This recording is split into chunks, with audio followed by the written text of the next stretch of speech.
And now it starts the recording. And next, all I got to do is share the screen. Okay. Well, welcome everybody who chose to drop in on our railroad chapel car presentation.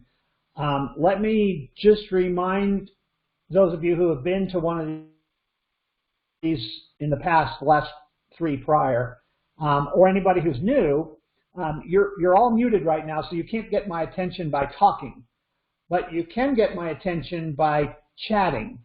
And if you see at the bottom of your screen, I think is where it is on yours, there's a chat button or chat icon in the word chat. If you click on that, you'll see the chat stream to the right, I think it is, of the video monitor. So you can ask a question, make a comment there anytime during the presentation. And that's how I will know that you're trying to get my attention. And that's worked well in the past. I get both questions and comments. Even the comments are very helpful when somebody corrects what I misspoke or has something to add to what I said. So feel free to use that as we go here. The other thing I'd like to mention is that we actually have two audiences today, potentially. I don't know for sure who all is on. But not only do the museum, St. Louis Railroad Museum people know about this, but also we've invited the congregation of the Methodist Church in Arroyo Grande, for whom I did this presentation some number of years ago, and we did an excursion based on replicating a chapel car experience. And that's what you're looking at actually on this opening slide. It's either 2009 or 2011, I forget which set of pictures this is because we did it twice. But that in the upper right hand corner is what most museum members would recognize as, back then, the rail car called La Condesa, which was housed at the Santa Maria Valley Railroad and used for a period of time for excursions. And so that's what we did. We used the La Condesa to simulate a chapel car experience. The picture in the upper left, inset picture, is not the chapel car setup, but it was a previous dining excursion that the La Condesa had on Santa Maria Valley, where it's all set up for dinner, obviously. But I wanted to show that to you because it's looking into the car from the back door towards the front of the car, and on either side of the opening into the galley, you see a bar area on the left and a piano and kind of another booth or kind of waiter's table on the right. That bar area on the left will become the pulpit for the chapel car experience that we had, and we didn't actually use the piano. It was pretty terribly out of tune. It needed all kinds of repair and wouldn't hold a tune anyway. And then the lower right inset, or the lower right picture, is looking in the opposite direction on the chapel car experience day. You're looking at the quote-unquote congregation, and on the far right you can see a fraction of my dad, actually, who was the minister for the day. He preached a little thing about the chapel cars. I don't remember what all was part of it, but you can see him at the pulpit, which was really the car's bar. Okay, let's get going here. Railroad chapel cars are an interesting topic. I first even recognized them by running into this book, that's the cover of which is on your screen right now. This Train is Bound for Glory. It's a great coffee table type book, all about the chapel cars, the railroad chapel cars, which you're going to learn about in this presentation. And it was very fortuitous. I mean, you think my dad was not only a Presbyterian minister for all his career, but he was, even before that, a rail fan, a rail nut, and did a lot of model railroading. He got his first train for his very first birthday. It was a Lionel train like everybody else got for their first birthday back in the 20s, 1920s. And so anyway, a father and a son, both heavily involved in railroading and church activities and all that sort of thing, and neither of us had ever heard of chapel cars before until we happened to go to a Friends of the Santa Maria Valley Railroad fundraising dinner, and they had a silent auction table, and somebody had put this book on the auction table. So that started a whole thing in our family, and really was the inspiration and start of this presentation.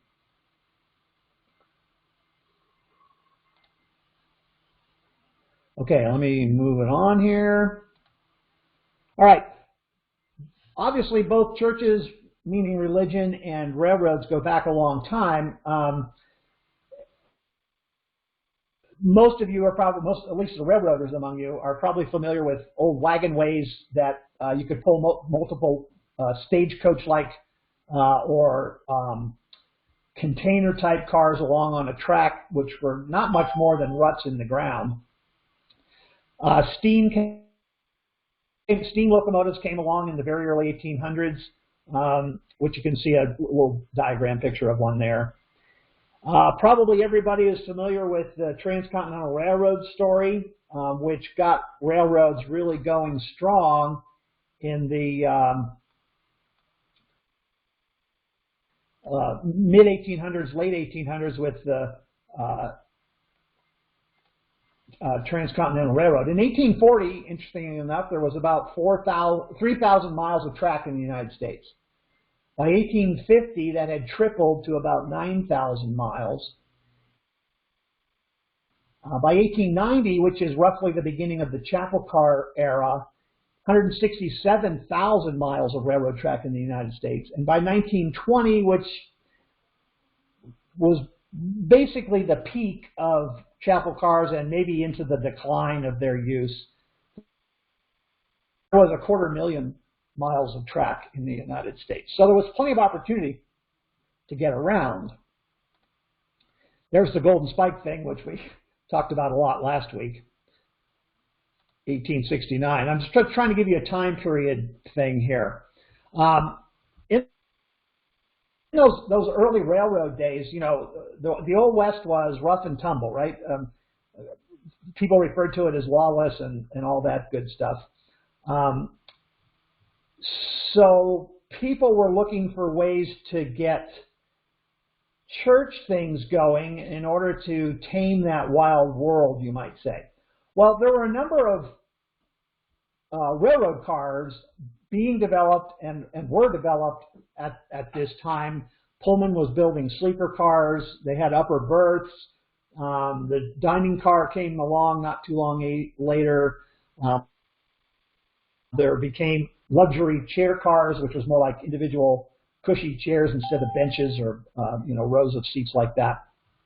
So it was not unknown to have unique uses for railroad cars. And the church connection, you might say,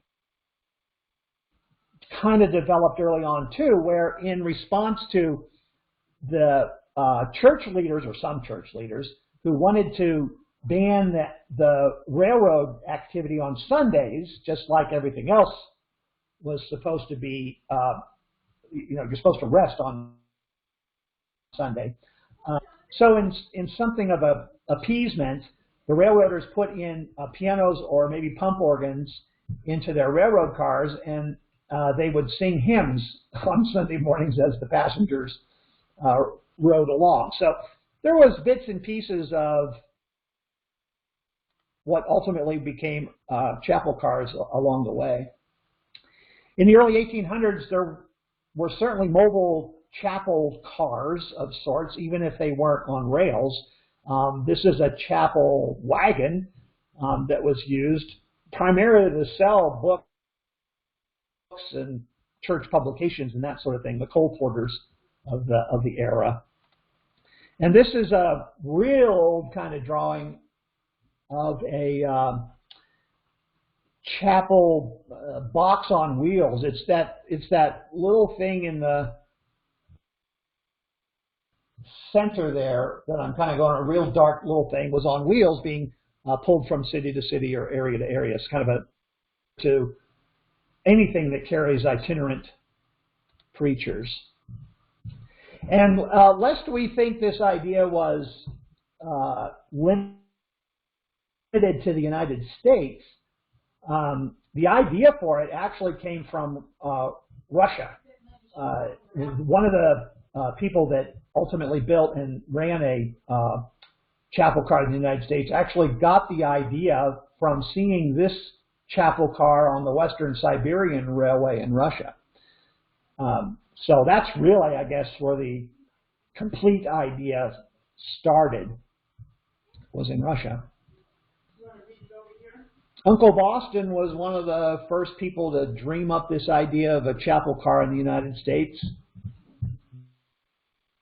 There's his picture. The next couple of slides are going to give you an idea of where these chapel cars roamed across the mostly western United States, but not entirely. Here are 1, 2, 3, 4, 5, 6 of them, each one marked by a different color, showing where they went primarily. And you can see there was some concentration of where the cars went, but they weren't small areas. Almost all the areas except the Episcopal car up by Lake Michigan, which was the smallest area covered by a car. Most of them were multiple states, and in several cases, lots of states they went through. So this is the first bunch of Baptist cars and a couple of Episcopal cars. And then here on the next slide are the balance of the Baptist cars.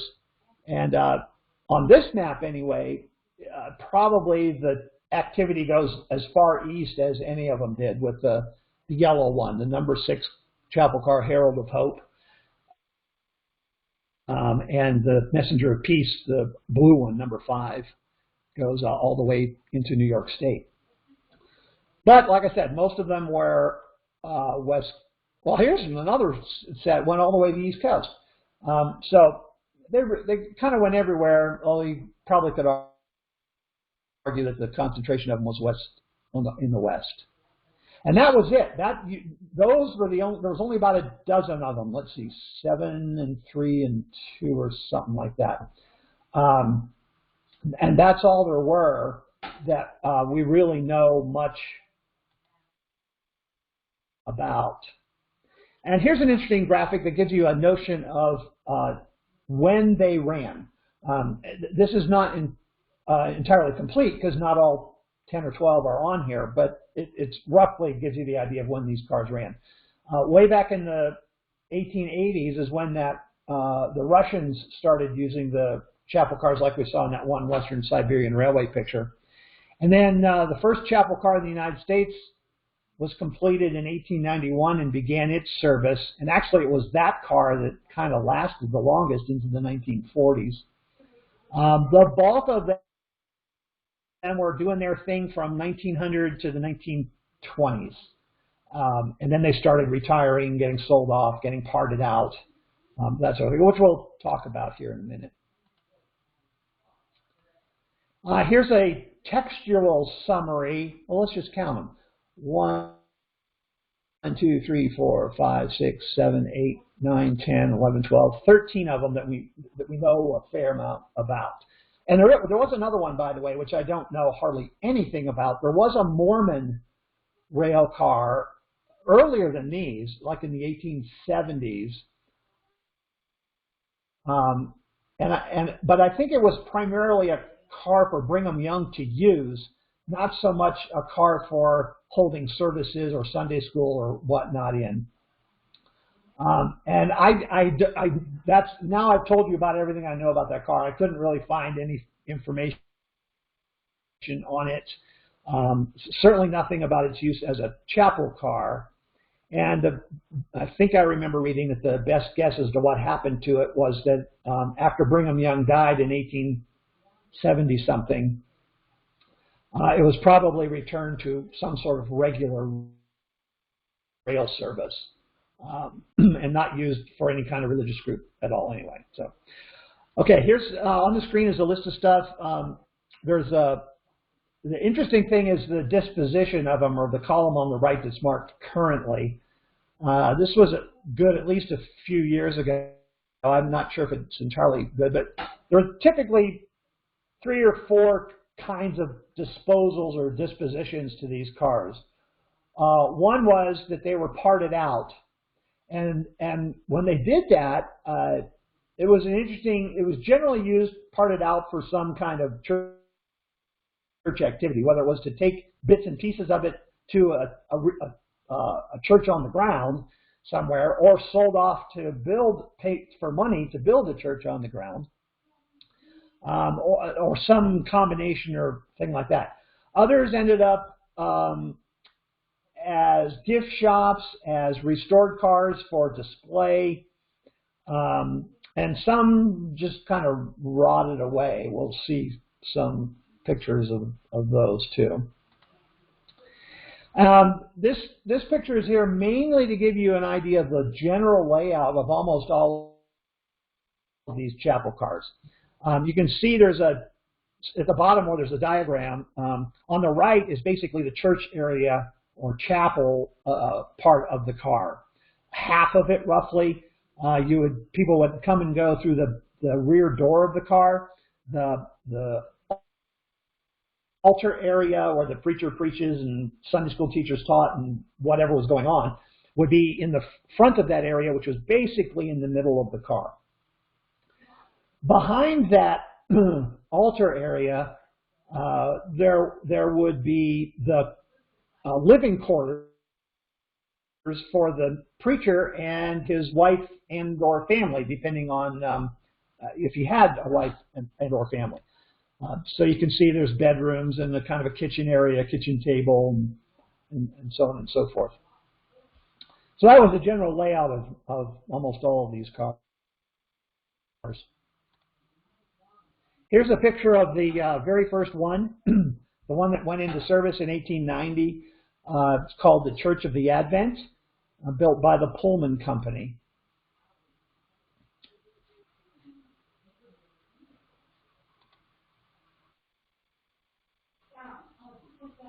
This is a picture of a guy named Bishop William David Walter. He was the builder of the Advent, the first chapel car, and he's the guy that I mentioned earlier that had seen chapel cars in Russia earlier, and that's where he got the idea and the inspiration for this. There's an interior view of the Advent before all the furniture and whatnot was put into it. And speaking of the furniture, the permanent pews were not necessarily built into these cars, at least not initially. And here's a good example. The Advent, the first one, it was just a big open space like in that previous picture, which I think was more like a restored, polished up version, not a delivered version, but I'm not sure about that. Anyway, no permanent pews, just chairs that they could rearrange, move around. That piano on the left, probably on wheels, could be rolled around. They could set it up for whatever they wanted to do. This is a stained glass window that's in a church in Fargo, North Dakota, that commemorates the use or the work of the chapel car Advent. And you can see an image, a drawing, a kind of a cartoon actually of the rail car in the upper part of that picture. And in that church are some of the parts and objects from that car. At least they were at the time this picture was taken. The other company that built chapel cars, other than the Pullman Car Company, was the Barney and Smith Manufacturing Company. And they were the ones that were called upon to build the second rail car that went chapel car that went into service in 1891, called Evangel. And here's a picture of the Evangel from 1891, the year it was delivered. Uncle Boston, one of the chapel car initiators that you saw a picture of earlier with the goatee. Here he is pictured on the platform of the railcar Evangel.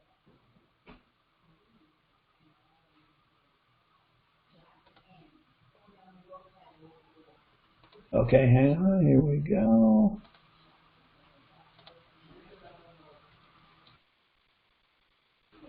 This is a picture in the First Baptist Church of Everett, Washington, commemorating the use of Evangel, or it's probably a painting, I'm sorry, not a picture. And you can see the rail car in the picture on the right.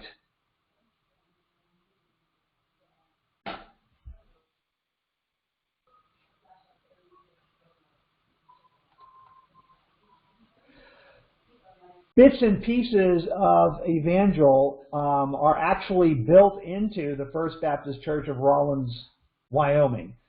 That's where anything recognizable these days of Evangel ended up.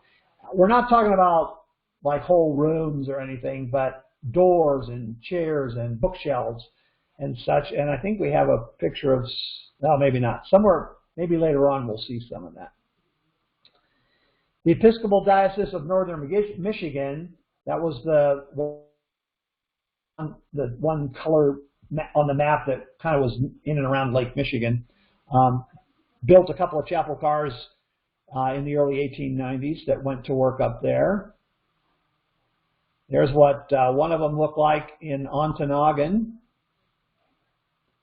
I don't know the year, sorry.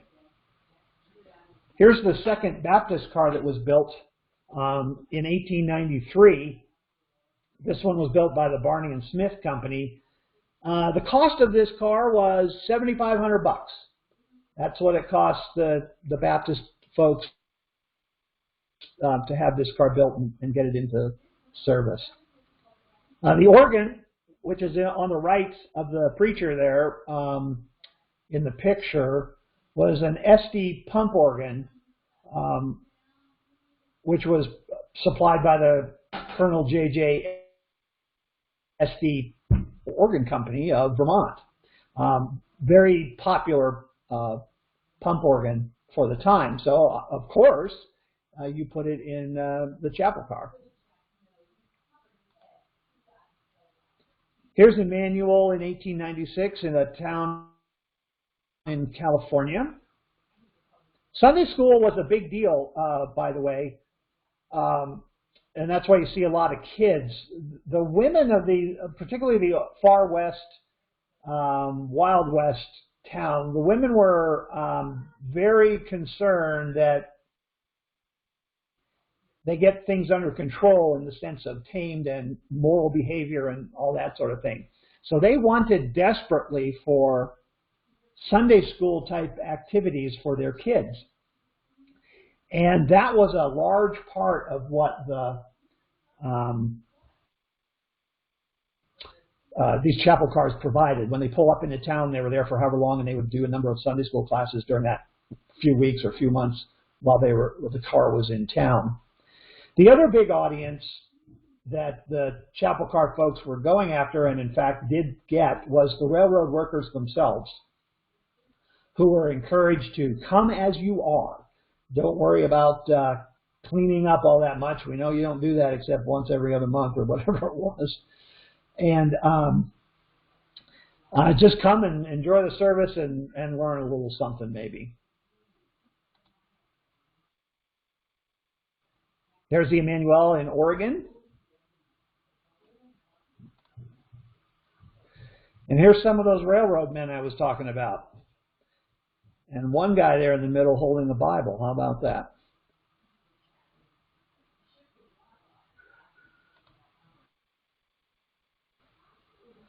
This is the picture I tried to find pictures of chapel cars as close to San Luis Obispo as I could find, because clearly they were in and around San Luis Obispo at least. But this is an actual picture of one as close as I could get. It's the car Emmanuel that was in Santa Barbara on whatever year this was. I don't know when this picture was taken, but I know they got at least as close as Santa Barbara. And then the period of its use came to an end, and in this case, the car was retired in a field in South Dakota and got to be in pretty bad shape. But it didn't stay that way very long.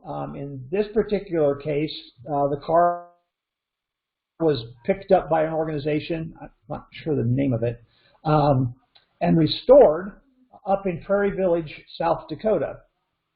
And I think you can still see that car there today under this same shelter in its restored sort of form. Interestingly enough, Prairie Village, my dad ended his career with 20-some years at a Presbyterian church in Prairie Village, Kansas. So we got a kick out of that. Here's another of the cars, the number 3 Baptist car called Glad Tidings. This is how it looked with a Sunday school class in it in Wisconsin in 1894.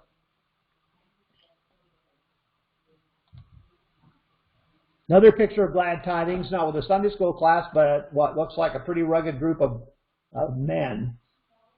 Interestingly to note, too, Thomas Edison donated phonographs to all of the chapel cars. So if they didn't have a piano or someone who could play it or something, they could put a record on the phonograph or the roll on the photograph, whichever version it was, I'm not sure, and have some kind of music playing in these cars. The chapel car in this picture is in the upper right there. You're looking at the rear end of the car, and probably the missus has the laundry hanging out on the back railing of the car to dry or air out or what have you. Here's Glad Tidings in Nebraska in 1906. Another nice crowd. Notice the number of kids.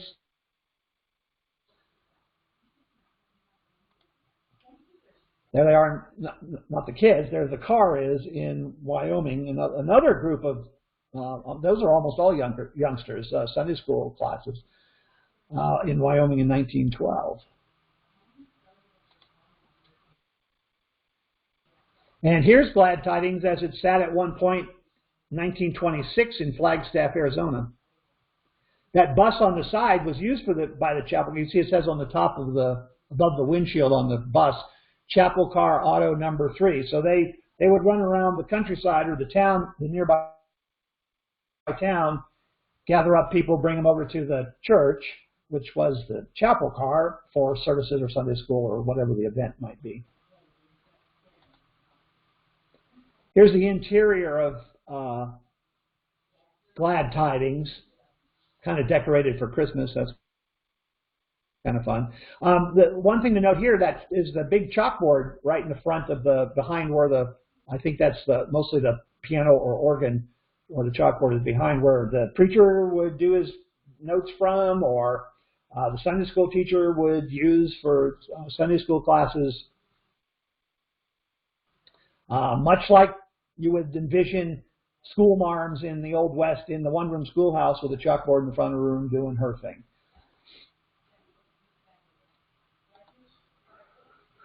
Here's the Baptist car Goodwill, the 4th car that the Baptists had built in 1895 up in Oregon. It was built in 1895. This picture was in Oregon in 1916. If you can't read the sign on the side of the car, chapel car, meeting here 7:30 tonight, good music, good speaking, come. And they probably got a turnout. Oh, there's a close-up of the sign. How about that? I knew that was important. I don't know if there's a chapel car on that train or not, but we do know that the car Goodwill, at least, went across this Pecos High Bridge near Comstock, Texas, a few times. That's a pretty amazing bridge.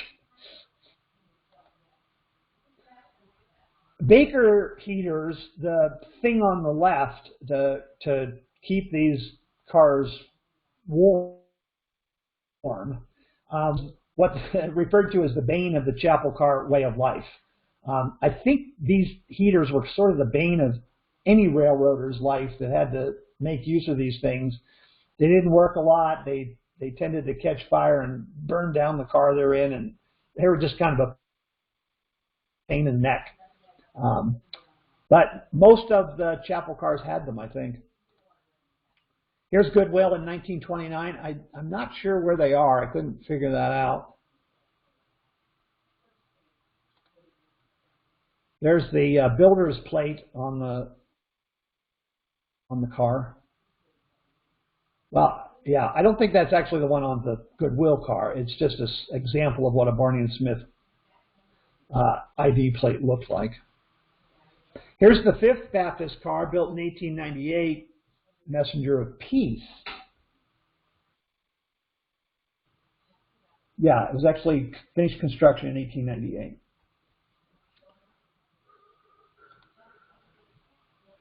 Here's a crowd of people in Washington State waiting for its arrival. There's the interior.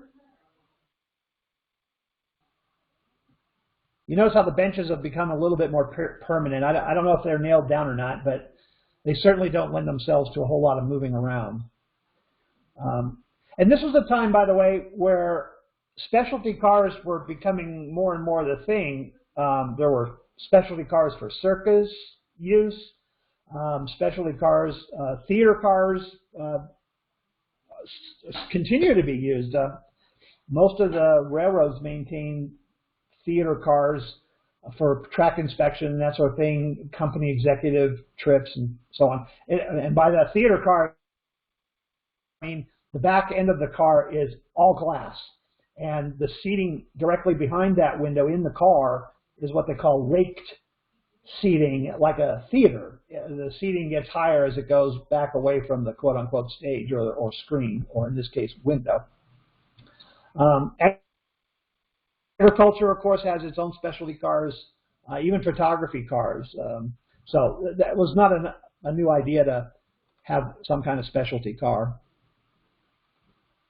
Here's a picture of the Messenger of Peace with their awnings deployed that they were carried to provide a little shade sometimes when they were sitting there and people were waiting to get in the car and that sort of thing.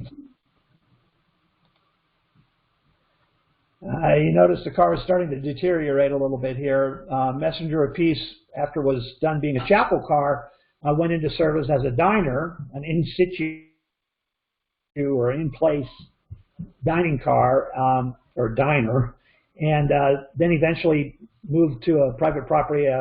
Someone probably picked it up as a collector's item or something, and I don't remember if we know any more about that or not. We'll see. The 6th Baptist car was called the Herald of Hope, and here it is in Boston, New Boston, Ohio, sorry, in 1900. Let's see, when was it? That's when it was constructed, so it would have been brand new. Here's one of the preachers who manned the Herald of Hope over its course of service. Here it is in Illinois on the back end of a train. In West Virginia, great meeting held and a church was organized. That's probably got marked down as a success then.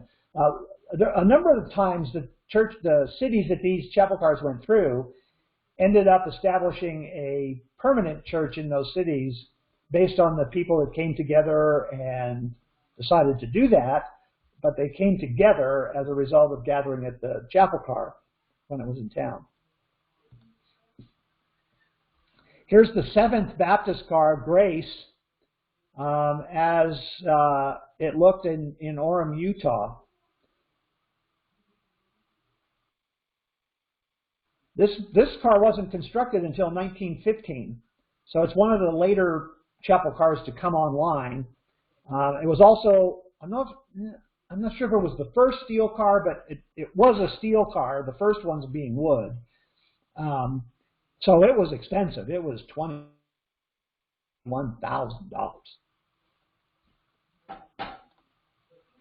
The Catholics, we mentioned Episcopals, we've mentioned Baptists. The Catholics eventually came on board with a couple, 3 chapel cars. The first one in 1907, this one, called St. Anthony. And there's a St. Anthony from a side view sitting inside, I'm not sure what, warehouse or station place. Here it is, an interior shot as it was photographed in Iowa. A couple of the good fathers there discussing what they're going to do for service that night, maybe. Oh, before I go on, I'm not sure if I have a chance to mention this or not before. There was one significant difference in the layout of the Catholic cars versus the Episcopal and the Baptist cars. And that was the presence of a confessional. And if you look towards the front, there's an altar area with the candlesticks on it and so on. An altar table in front of that that you can see one leg of at least from the aisle. On either side of the car, far right and far left, there would have been 2 doors instead of the typical door on one side for the other denominations. For the Catholic cars, one door on one side of the archway would be the passageway through to the father's living quarters, the priest's living quarters. The door on the other side would be the congregant's door to the confessional. And the priest or father would access the confessional from his side of the car. The priest's quarters, in this case, his side of the car. Otherwise, they were pretty much the same. Here's kind of a little big view of the kind of crowds that these cars sometimes attracted. This one in Philadelphia in 1908. That's a lot of people. They're not all going to get in that car.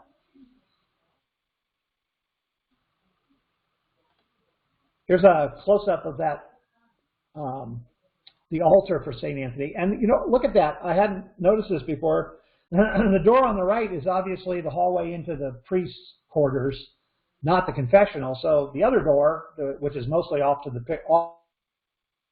picture to the left, would have been the confessional. Here's St. Anthony down in Louisiana in 1909. This was another one of the Catholic cars called the St. Peter, as it was dedicated in Ohio in 1912, which is when the construction was ended and it was delivered. It was built by the Barney and Smith Company, and this was one of the, maybe the only chapel car that had sleeping berths on the chapel side of the car. You can see them on the upper right and the upper left here. The little curvy, that's basically the bottom of the bed. Those would swing out and down and become like an upper bunk above the seats. Kind of remind you of a sleeping car, a regular sleeping car. The chapel car St. Peter was one of the longest rail cars at the time, at 85 feet long. We're talking about 1912. A little factoid amongst the chapel car. It's also probably fair to point out that the Catholic Church Extension Society also provided mobile services in other ways besides rail. And here's one example of a motor chapel car. The Baptists did this starting in 1912. I'm not sure when the Catholics got going on it. This is a period of time when there was, just for perspective, one airplane in Alaska. All this kind of transportation stuff was just getting going. They say 1938 was the first house trailer too, or quote unquote RV. I'm not sure about that. I think I just read it in one of these chapel car books. But things were beginning to get mobile. Cars have been around now by 20, 30 years. So they started putting them to very interesting uses. Here's a group of First Communion kids at Helper, Utah, in front of the car St. Peter. Oh, and here's a good shot again of the confessional on the left and passageway to the living quarters on the right. This is also St. Peter, the car St. Peter. And here's the St. Peter in the winter in northern Idaho in 1923. That was cold. And the Baker heater was probably not working. In 1953, this is what the car looked like, kind of rotting away in North Carolina. Let me see on here. Oh, it was eventually, or at one point anyway, I think in the 40s, my notes say, I'm not sure. This car was parted out for about $1,700 worth of cash that was used to build a church. The Barney and Smith company that made most of the chapel cars, or at least, well, let's see, 1, 2, 3, 4, 5, 6, 7, 8, 9 of the 13, was flooded in 1913 and never really got going again and were out of business entirely by 1921. That might have helped the decay of the chapel car idea, although they could have had them built by Pullman or maybe other manufacturers, or remodeled from regular passenger cars if they had wanted to. I think the cars generally petered out because of replacement services. There were enough churches in enough towns throughout the West and so on by then that they didn't really need them. This is the Barney and Smith company after the flood that we're looking at here. Here's the St. Paul, which was the last of the chapel cars to be built in 1915. So this was 2 years into service, this picture taken in Louisiana in 1917.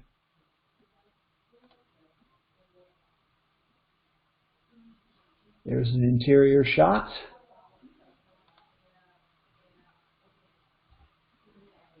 In this case, apparently it's the door on the right that goes to the confessional and the door on the left goes back to the living quarters. Notice more movable chairs on this one, interestingly enough. Cushioned seats, we've notched up a little bit on the comfortable scale.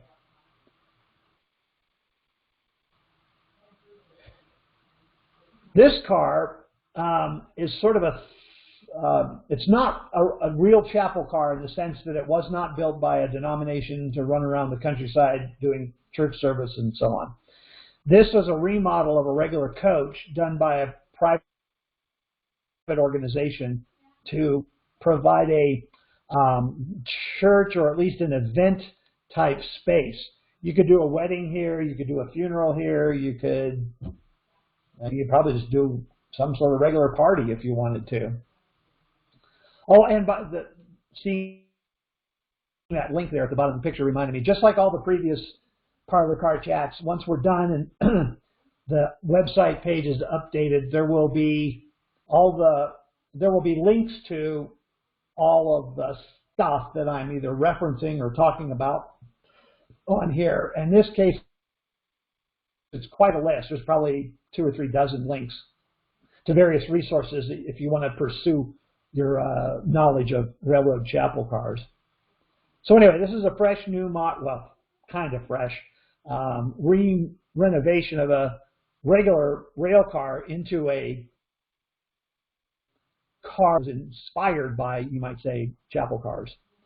It even has a pipe organ, or a pump organ, I mean, not a pipe organ, a pump organ. There's it's being used at, what do you think that looks like? A 1950s, 60s, 70s kind of picture. And my guess that's a wedding, given the boutonnieres on a number of people. The car comes, the train with that chapel car everlasting also has a dining car that's hooked right next to it, so that you could serve a reception dinner or something after your service. Here's some pictures of that church in Wyoming where some of the chapel car bits and pieces are actually built into the church. This real tall door probably was the door between the chapel area and the living quarters.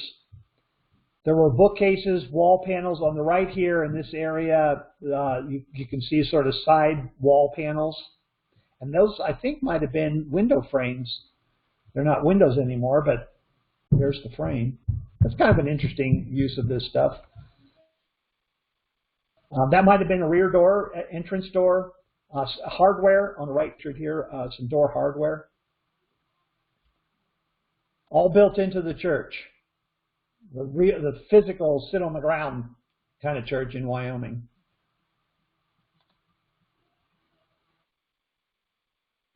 Here's the Emmanuel again, as it looks in Prairie Village, South Dakota, kind of a display thing. Here's some interior shots of it, or what's left of it, or what was being refurbished at some stage of its refurbishment.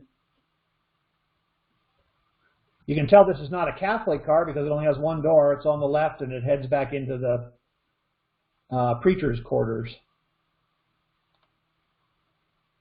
Another pump organ.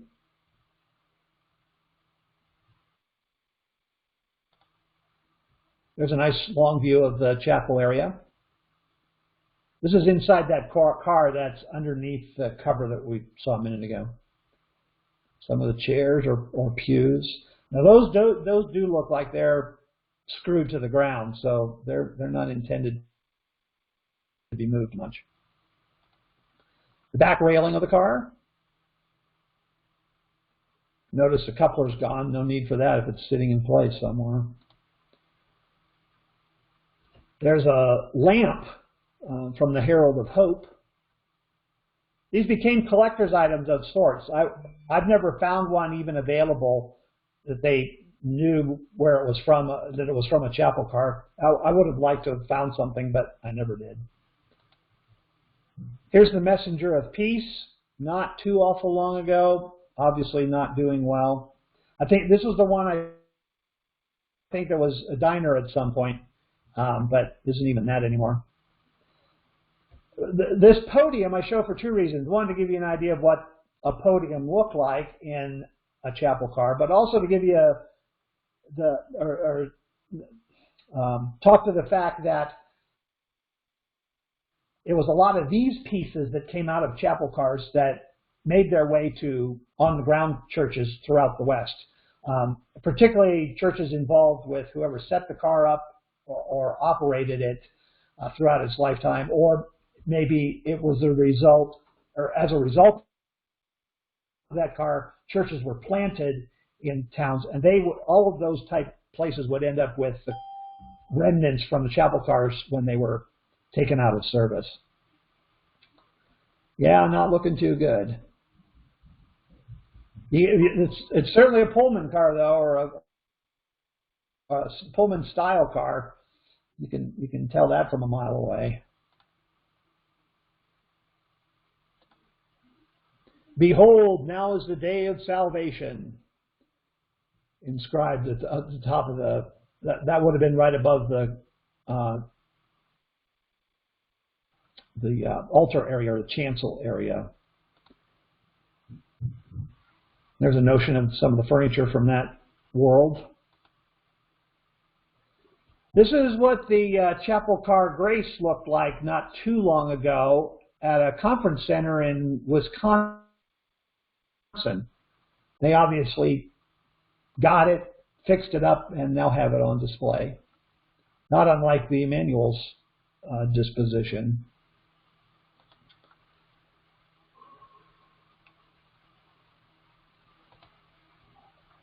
Another interior view. It's old enough now that you can see all these hymnal books in the pews. I don't think they had quite that many of them originally in the late 1890s. Maybe, but they certainly weren't bright colors like this.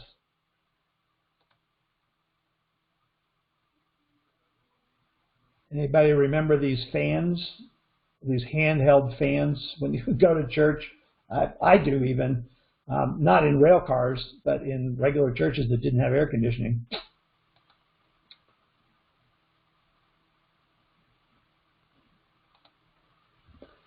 There's not too many pictures that I found of the living quarters from these chapel cars, but here's one of the bedroom. A look at one of the bedrooms. There's a bookcase with some of the hymnals in it when they were stashed away. Another shot of Goodwill.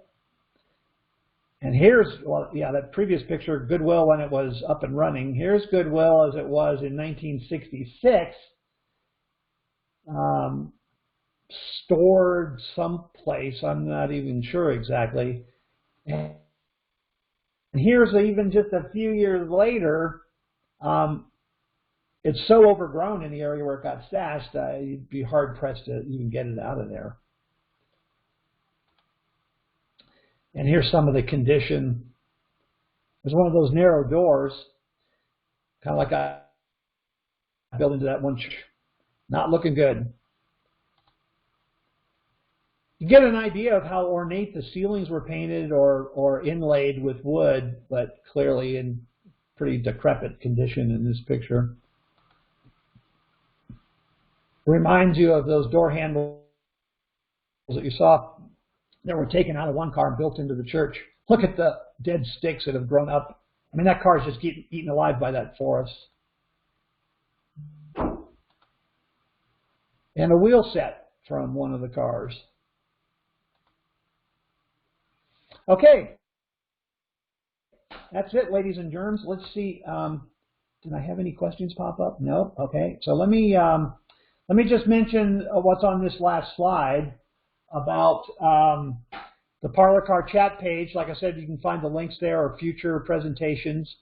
I'd really appreciate it if you would fill out a feedback survey from these. It just basically says, do you like it or not? What other topics might you be interested in, that kind of thing. That's at this address. And again, a link to that survey is on the Parlor Car chat page. And then we'll plug next week's topic, next Saturday at 10 on the 20th. I'll talk about the 10 Central Coast Railroad festivals that have happened to date, and we'll enjoy some of the participants and activities and things that have happened over the years, even before the San Luis Obispo Railroad Museum was actually open. There were a couple of years where the festival were held more outside and around the building than in it. And all this, hopefully looking forward to this fall. The Central Coast Railroad Festival is scheduled for October 2nd through the 4th this fall, 2020. And we're all just keeping our fingers crossed that we'll be able to do that and everybody will want to participate and play with us and all that good stuff. So we will see. Okay, let me turn everybody back on. Okay, so you're unmuted and we are done unless you have some questions.